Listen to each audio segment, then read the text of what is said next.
Oh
A mystery of faith.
Through him, with him, and in him, O God, Almighty Father, in the unity of the Holy Spirit, all glory and honor is yours forever and ever.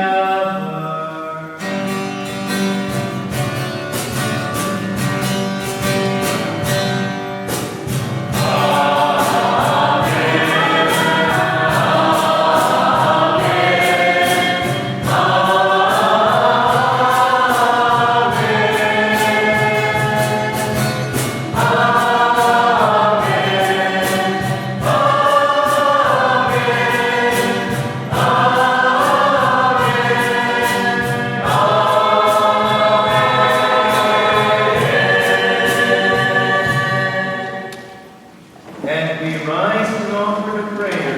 Our Lord Jesus Christ taught us as the model for all prayers.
Deliver us, O Lord, we pray, from every evil. Graciously grant peace in our days, that by the help of your mercy we may be always free from sin and safe from all distress, as we await the blessed hope and the coming of our Savior, Jesus Christ.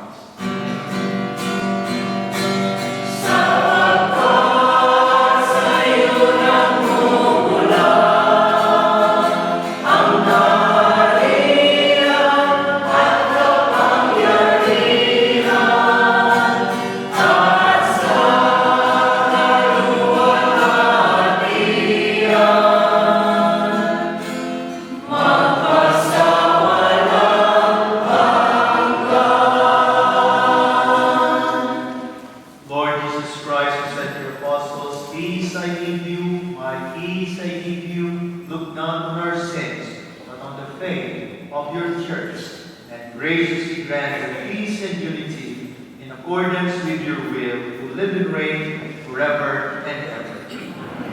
And the peace of the Lord be with you always. Let's offer each other the sign of God's peace. Peace be with you.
Renewed by this Paschal Sacrament, we pray, O Lord, that we who honor the memory of the mother of your Son, Mary, may show forth in our mortal flesh the life of Christ, who lives and reigns forever and ever.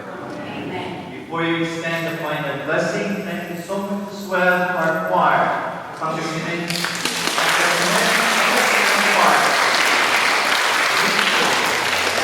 especially the post-communion song or hymn, natin ka. Sana ipaunin natin yun. Kahit anong mangyari, sana we hold on to that faith. Tayo nananalig sa Panginoon, nakasama si Maria, na ating ina ng ating mahal na Jesus. It's beautiful, my friends, to always have that sense of faith, because after all, we are God's. No? We are sons and daughters of God. Bonus po yun na tayo nananalig sa Kanya. At yun ang makakapagsalba sa atin. Kapag tayo nananalig sa Kanya, we frequent the sacraments, 7 of them. I know, isa doon hindi nyo na makukuha, sacrament of ordination. Ako rin, isa doon hindi ko na makukuha, sacrament of matrimony. But it's nice. Because those are bonuses for us sa ating pang-araw-araw na buhay, magagabayan tayo ng ating Panginoon. Kasama ng mga banal na tawag dyan na nauna na sa atin.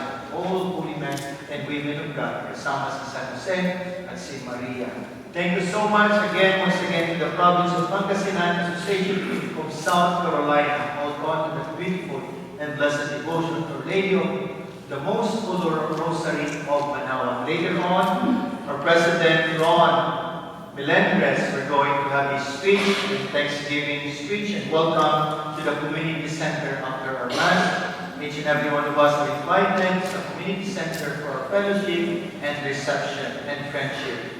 After the Mass as well, we're going straight, direct to the shrine, and we're going to the blessing of the shrine, the offering, continued offering of the flowers for Blessed Mary. The Lord be with you. May Almighty God bless you, the Father, the Son, and the Holy Spirit. My dear friends, the Eucharist is offered. Let us go in peace. Bigyan natin ang papuri at pasalamat ng Diyos in the church of the Blessed Mother. At the fiesta,